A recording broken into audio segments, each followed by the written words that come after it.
Hola a todos, bienvenidos a un nuevo video de análisis de acciones extranjeras, segundo activo de la semana. Vamos a ver a Verizon Communications, sí, este gran activo del sector de telecomunicaciones, competidor con AT&T, y vamos a ver cómo estamos desde el punto de vista técnico de lo fundamental. Vamos a analizar sus principales ratios, vamos a ver sobre todo qué está haciendo ahora en este momento. Acuérdense que esta es mi visión particular de este activo en puntual, cada cual tiene que hacer su propio análisis, y si ya vamos con este activo Verizon Communications, sí, a evaluar todo esto que estamos diciendo. Empezamos primero por el análisis técnico. Y arrancando y empezando sobre todo por el análisis técnico de Verizon Communications, vamos primero al largo plazo. Si es un activo que ya viene teniendo un recorrido, ¿sí? Desde aproximadamente los años 80, 1983 a la fecha, ¿sí? Que cuando arrancó lo hizo muy bien, porque generalmente vemos gráficos de largo plazo, y en los gráficos de largo plazo, cuando cualquier activo salía a cotizar, vemos alguna caída al menos inicial, los primeros meses, los primeros años. Bueno, no fue el caso de Verizon Communications, que lo hizo muy bien, haciendo máximos y mínimos crecientes en el precio, al menos en gráfico semanal.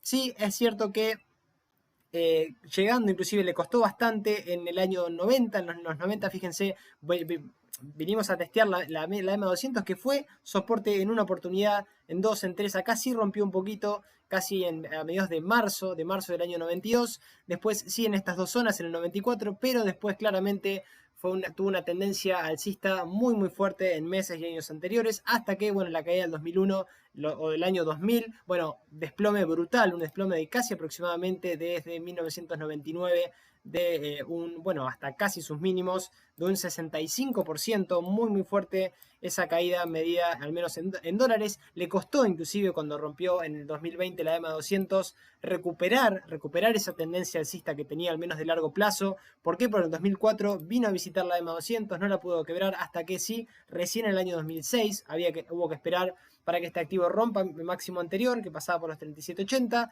hizo un nuevo máximo en 42.76, pero ni siquiera se acercó al máximo anterior, que pasaba por los 50.97 aproximadamente. Volvimos a estar por debajo de la media de 200 con la crisis del 2008, y de ahí del 2000 aproximadamente, casi en octubre del 2008, máximos y mínimos crecientes en el precio, y muy fuertes desde ese entonces. Recuperó en gráfico semanal, en largo plazo, su tendencia principal alcista, y acá fíjense, tuvimos en el año 2011 un primer toque a la media de 200, sí. En el año 2015 también un retroceso bastante interesante, junto con este año en 2017, y ahora le está costando bastante, pero cuidado. ¿Por qué? Porque en el corto plazo también tenemos algo súper interesante, porque viene cayendo muy fuerte de sus máximos, casi de toda su historia, en los 62,16 centavos de dólar. Tenemos un máximo anterior también en los 61,90, pero desde ese entonces sí caímos muy fuerte. Recuperó, es cierto, fíjense, después de la caída del COVID,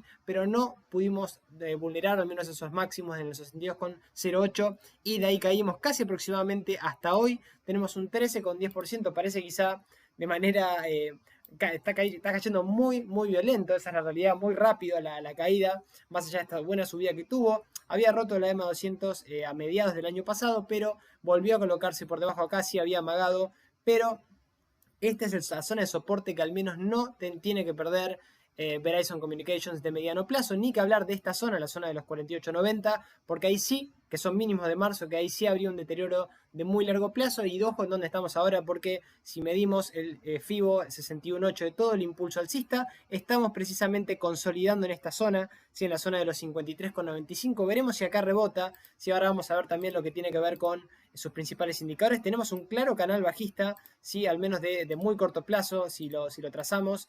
Sí, que esto nos llevaría quizás sí al menos a pensar de que, bueno, de que todavía lo peor no pasó. ¿Hasta qué? Hasta que rompa la zona de los 54,24, rompa la EMA de 50 primero como primera señal de mejoría, y sobre todo que pueda romper la resistencia dinámica, que hoy es la media de 200. Cuando rompimos, fíjense, tuvimos un rebote y después nunca más fuimos a visitar esa zona, que ahora pasa por los 56,31. Por arriba tenemos resistencias, sí, en los 58,88, en los 59,88, 61,33 y 62,16. Sería un clave al menos todavía mantener hasta que no rompa este soporte. Por abajo de este soporte me parece que hay que estar afuera, ¿sí? Ni que hablar si rompe de más largo plazo esta zona de los 48,93. Y en cuanto a indicadores, inclusive tenemos por una ruptura de triángulo a la baja, ¿sí? Si medimos obviamente la anchura de ese triángulo y la proyectamos, si al menos tenemos esa proyección hasta por debajo de este soporte, por eso digo que está un poco peligrosa y hasta que no pase al menos este máximos y mínimos decrecientes que está haciendo el precio, sería estar afuera. En caso de que haya, obviamente, ruptura de la EMA de 200 mejoraría. Y lo que tiene que ver con sus principales indicadores, bueno, acá sí tenemos un RSI por arriba de 50 en la zona de los 57. Y lo que tiene que ver con un MACD también. Acá lo tenemos dando compra por debajo de cero, señal positiva. Y un estocástico saliendo de la zona de sobreventa también dando compra. Indicadores me parecen listos para un rebote y sobre todo de no perder el 61.8 y esta zona de soporte. Al menos eso desde el punto de vista de lo técnico. El que está afuera es esperar, el que está dentro todavía es mantener, de acuerdo obviamente al precio que hayan entrado, pero de romper esa zona ya se pone un poco bastante más peligrosa. Y en cuanto a sus ratios fundamentales, bueno, vamos a ver algunos que son muy interesantes. En principio vamos a ver lo que tiene que ver con el ROE, sí, la rentabilidad sobre recursos propios es de 27,4, acá estamos por arriba de lo que marca la industria en 21,6. Positivo, y lo que tiene que ver sí con la ROA, acá sí estamos un poquito más por debajo del 10% de la industria, en 6,9, sí un aspecto más negativo que positivo, porque estamos bastante por debajo ahí en ese ratio. En cuanto a su volatilidad, es un activo que hoy tiene una beta inferior a 1 en 0,45, aspecto positivo, porque no se considera un activo muy volátil a la fecha. La beta es de 0,63 inclusive para la industria, estamos por debajo de esa media. Y ojo, un aspecto muy interesante, ¿por qué? Porque estamos un 67% de infravaloración desde el punto de vista de sus fundamentales para los analistas fundamentales. Debería estar un precio razonable, según estiman los analistas fundamentales, de $165. Veremos si esto realmente se va cumpliendo y hay mejoría en el activo. Lo que tiene que ver la relación precio-beneficio es de 11,3 veces. Está evaluado, estamos por debajo de la industria de 12,7 y por abajo, bastante por abajo del mercado de 17,8. Esto marca una infravaloración y un aspecto también bastante positivo desde el punto de vista de lo fundamental. Y lo que tiene que ver con el ROE futuro, el crecimiento futuro, es bueno porque es de 25,1. Acá también superamos el 21,6 de la industria. Otro aspecto positivo, al menos desde mi punto de vista, para estos ratios fundamentales, que si vamos a ver su situación financiera, bueno, parece que se le complica de corto plazo el tema patrimonial, no de largo plazo, porque parece que tiene un poco más de activos que pasivos, digo parece porque acá mirando lo que es el gráfico, si la deuda es alta, tenemos un alto nivel de endeudamiento de casi un 201%, es elevado, pero parecería que al menos tiene reducción de deuda, o sea, va reduciendo paulatinamente sus deudas, cobertura también de deuda y cobertura también de intereses. Así que veremos si al menos mantiene esa perspectiva Verizon. Es pagadora de dividendos, con eso no tiene ningún problema, así que también otro aspecto me parece bastante interesante es lo fundamental. Y tiene un management experimentado de 3,5 años para quienes manejan este activo, que dentro de la parte fundamental me parece mucho más positivo que negativo, sacando el nivel de deuda que siempre lo que les comento como un detalle extra es intentar tener activos que no tengan problemas económicos, al menos patrimoniales.